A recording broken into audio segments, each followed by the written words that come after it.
My story is quite a deep one. A lot of health issues, a lot of track trauma that has come out in eczema, asthma, allergies, migraines, all of that kind of thing. And yeah, I managed to basically, I wouldn't say the word heal because that's quite extreme, but I basically managed to get myself better through diet, mindset and environment. I've got a big fear that my health condition, which I've kind of got on top of, is going to come back. Yeah. And I feel like that's holding me in a state of almost stress. Yeah. That I feel like it might come back, and it's almost sort of stopping me moving forward. Yeah. Okay. So it becomes a vicious cycle, right? So you've listened to, I'm going to guess, enough work where you've probably heard me say dis-ease, right? The absence of ease, like to me, is an extension in the physical of what is an emotional expression of fear or concern.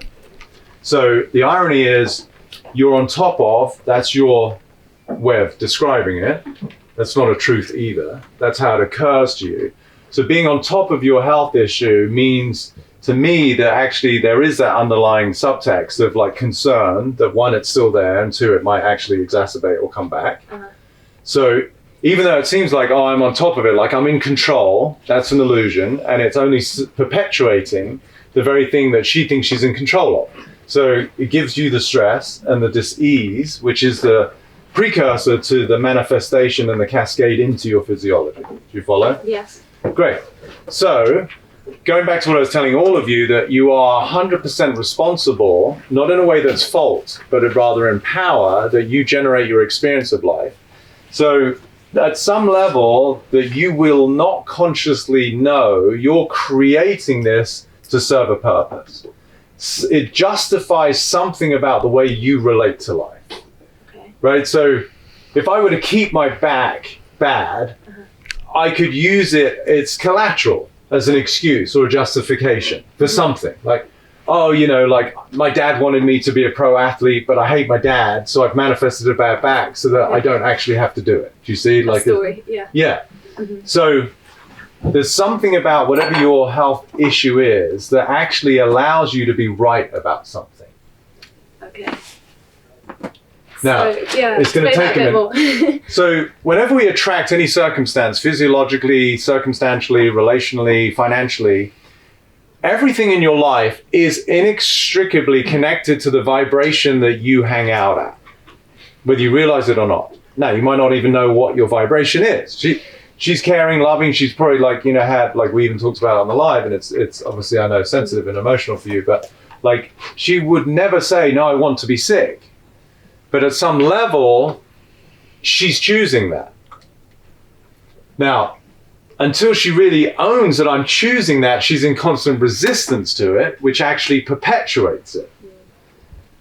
So if I told you that by the end of, let's say, September, you're completely not only symptom-free, like you don't actually feel anything, but in terms of all your diagnostics and tests, there's nothing that shows anything to do with whatever you currently think you're on top of. Like it's all gone. Yeah. How would you feel? That's okay. Yeah. So then you can cry. Yeah.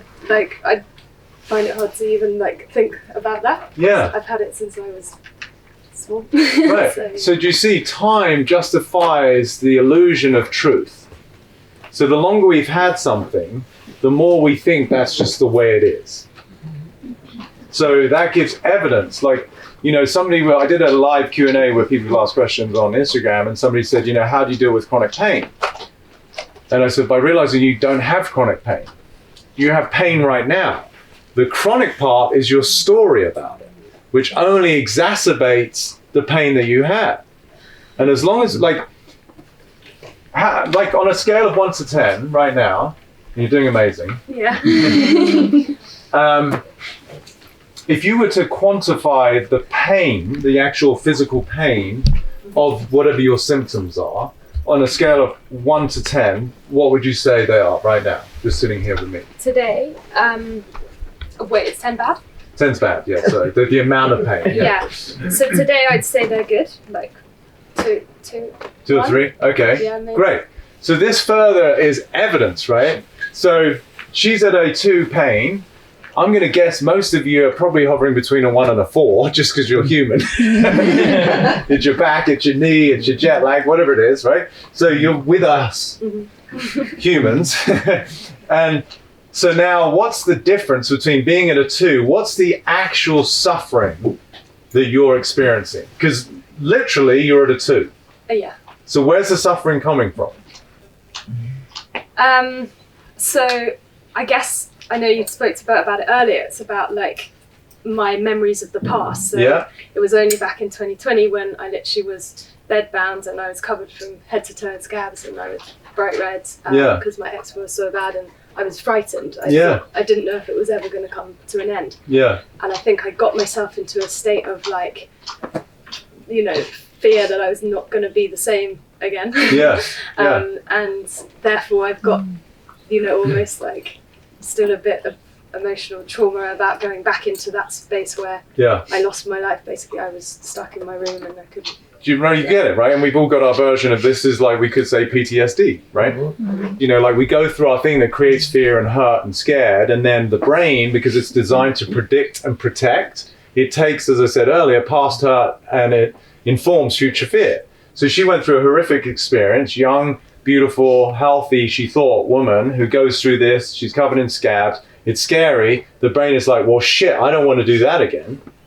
But even in her language, she's scared that she'll go back. Now, what day is it today? Oh, Saturday? Yeah. Can we go back to Thursday? Why not? We can't go back. Okay, but listen to your language. What did you say about being in the hospital? Yeah. So what did you say? I can't go back. Well, you didn't say that. You said, I don't want to go. I don't want to go back, yeah. But can we go back to Thursday? Well, we can think back to Thursday. We can, but can we go back to Thursday? No. And when were you in hospital? Previously. 2020? 2020, yeah. A couple of years ago. Yeah. But we can't get back to Thursday. But you think you can go back to 2020?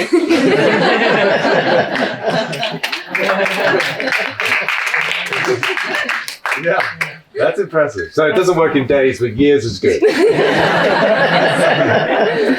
Right. Yeah, so if you see in language, so what you're actually doing. See, if I was like Men in Black, when they wave that wand, and then you saw that, they see the aliens and they wave the wand so they don't remember it.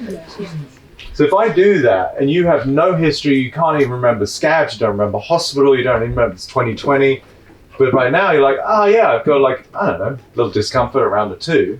Where's the problem? Yeah. So it's connected to the fear and that I'm sort of not manifesting, but almost No, you are manifesting. Yeah. Everybody's manifesting. The question is whether you realize it. You are creating your own life, but what I want you to understand is your problem is not what you have. Your problem is what you remember. Yeah, that makes right? sense. If you really get that, the only thing you're fighting is your memory. It's insanity. Did you know that I was going to have this conversation with you right now? No clue, right? Do you know what's going to happen tomorrow in the conversation with the group? No. But the way your brain is functioning is like you think you know what's going to happen, and it's not good. Yeah. So, to go back to what you, my dear, and anyone with a health condition is like, they're always, either I don't want to go back to what I had, or I want to go back to the health that I had prior, right? And until you realize that even in the course of this particular 10-minute conversation, nobody in this room, and I really want you to get this, is very kind of mind-blowing. Nobody in this room has the same body that walked in here. If you really get that, it speaks to the dynamic nature of life, which is we're made up of, I think, like 100 trillion cells. Ironically, the majority of which are not us. It's like bacteria, microbes, DNA that isn't human DNA, which itself is a freaky thought. But if you realize that the very nature of life is constant movement forward, but in a way that is constant change, you start to see how not only futile but ridiculous it is to say anything about backwards, right? Yeah. You have a different body right now. Here's the question. What's the body that you're creating? Right? And I have helped so many people with what they thought was a chronic illness, chronic pain, and then it's a miracle when I'm like, no, health, vitality is your birthright. and it's trying to flow through, but you hold on to a narrative which is from your history, and therefore your body's like, okay, I'm going to take the water that is vitality and I'm going to keep flowing into the same shape called your sickness. Right? See, life is wanting to bring you vitality because it's your nature. But you got scared, totally human, totally fine. But now you've created an absolutely irrational, unjustifiable view of yourself as somebody who's sick. And then life is like, okay, you're sick. We can play that. Yeah. You see that? Yeah. So that's the belief that I'm living. Yeah. And so there's a great book called Biology of Belief by Bruce Lipton. I don't know if many people know Bruce Lipton. He's awesome. So I've gone to do a couple of events with him and he's so fun, but he's basically talking about epigenetics, which is you have genetics, which is, we could say, your code, and then epi means above. So environment, like you were saying, environment, lifestyle, mindset, diet is what turns on and off proteins, and then depending on what you're doing, your body expresses in a certain way. This is a segue, but it hit me as so powerful. I was at spring training talking to a baseball team, and there was a guy before me talking about physics and the body a little bit, and DNA. And he said that based on anyone's DNA, there's 2,800 possible versions of you. And it just really hit me. And so I, even on my phone, I have 1 in 2,800. As a reminder of like, who am I choosing to be? Out of those 2,800 versions, what's the one I'm choosing to create? Because I could, in theory, you know, hypothetically, be a guy who's got diabetes, is overweight, has eczema, has like, I need oxygen to support weak lungs. Like, I could, in theory, create that, right? Horrific diet, don't work out, take lots of, you know, meds, drink alcohol, whatever it is. Like, I have the capacity, the potential to create that version of myself. And we think this is like this stagnant unit. Like, oh, no, it's just me, and I'm this, you know, height, I'm this age, and I'm this weight, and da-da-da. And it's like, well, now, but if you're a piece of art, which you are, who are you as the artist behind the scenes? What are you committed to creating? So if you know that vitality is your birthright, is it true that you are sick? You're not. Do you have the capacity to manifest a sick body? Yes. You do. We all do. Is that the choice you want to make? No. No. Can you go back to who you were prior to the sickness? No. Can you go back to who you were when the sickness was at its height? No. So what do you see now possible for you moving forward? Like, clean slate, fresh start, Yeah. change of beliefs. Right. And right now, in ways that she doesn't understand, but this breath is revealing it a little bit, is that literally the energy and the vibratory state of every cell in her body is listening to that dynamic of a new narrative. It's like, oh, okay, you want us to become vital? I'm down. That's so cool. Isn't that amazing? Yeah. See, if we measured her vitals right now, there's a little bit of excitement maybe, but like her blood pressure, her heart rate, her respiratory rate shifts. And that is a precursor to her cells mirroring that. I listened to, well, I'll come back to you, Nikki. I listened to one of the most incredible oncologists at a conference I was speaking at, and I just popped into his because I heard a lot about him. He was talking about cancer. And my mum passed the cancer, so there was a bit of history. It never really was emotional for me because I was so young, I didn't understand it. But obviously it's something that plagues so many people. And he really explained cancer is just a cell that is in an environment that is so hostile, it's doing what it can to survive. It's not, you're not sick, it's just the cell. You've got an environment in you of loathing, of anger, of self-hatred. Again, someone on my mastermind, it's so powerful. This woman had so much resentment towards her mum, and anybody in here can attest to it. She created quote unquote cancer, and she just had a second mastectomy when she was in the group. And I helped to see that the resentment for her mum was the precursor to the internal terrain that was so uninviting for her cells that they're like, we're out. But they got nowhere to go because they're in. And so they metastasized and created tumors. Now, when you really get that, and I listened to that guy, and I was like, holy shit, I kind of speak about this, but I didn't make quite the physiological connection. So her body is just responding to a degree of hostility, judgment, fear that is cascading through it, versus the energy of complete love and acceptance. I'm a beautiful woman with limitless potential to express vitality. Like if I'm a cell in that body, I'm hanging out, I'm plump, I'm looking good. Like, damn, this is a sweet place to hang out. Right? Yeah. Okay. So, are you sick or are you vital? Vital. Yeah.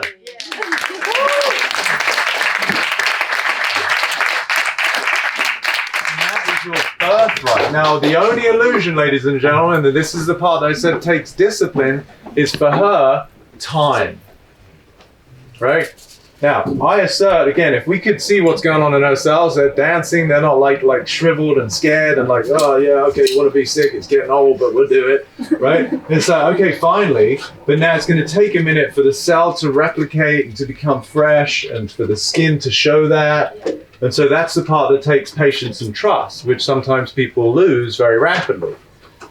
But if you understand your nature is vitality, your nature is freedom. This is what we're here for, right? Being limitless. She's living in a limited view of herself whilst her essence is trying to be limitless. And that friction is creating the sickness. So I don't know, you might wake up tomorrow and see a patch of skin or whatever and feel better and go, wow, that's huge. Or it might take a week or a month. I don't know. But what I categorically know is that your nature is vitality. Your sickness is just a story. Amazing. Who can relate to that? Who's dealt with some health stuff? Yeah? Let's throw a tear or two.